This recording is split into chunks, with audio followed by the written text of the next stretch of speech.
Сәлем, бүгін 8-ші сыныптың жылыжай эффектісі тақырыбына арналған білімдік тестер сұрақтарына жауап беретін боламыз.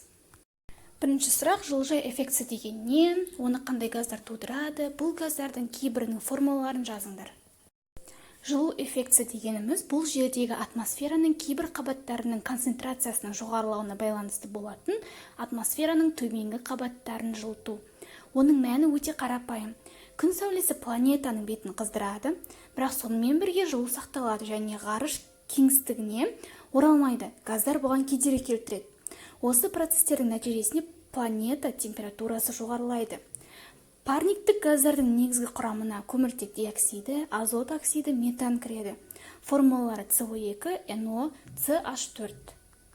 Екінші сұрақ: А, Ә, Б, В нұсқаларынан тұрады екен.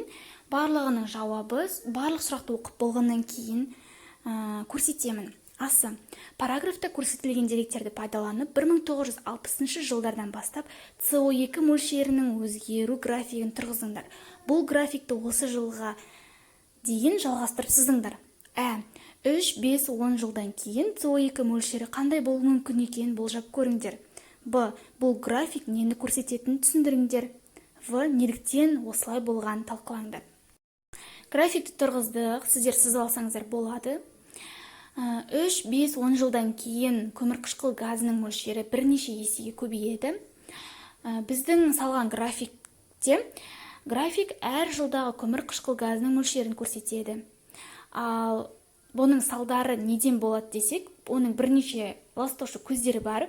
Мысалы, метан өндіру, ормандардың жойылуы, атом электр станцияларының салынуы, көмірқышқыл газының көп бөліну және де автомобильдердің көбеюі. Үшінші сұрақ: бұл мәселені шешуде қандай жоба ұсынар едіңдер? Қазіргі таңда бұл мәселе актуалды мәселе, сондықтан күн энергиясы, жел энергиясы, су энергиясы сияқты экологиялық таза отындармен барлық мемлекетті қамтамасыз етілуін қалар едім. Достар, видеоны подписаться етіңіздер, лайк, комментарий қалдырыңыздар, достарыңызбен бөлісіңіздер.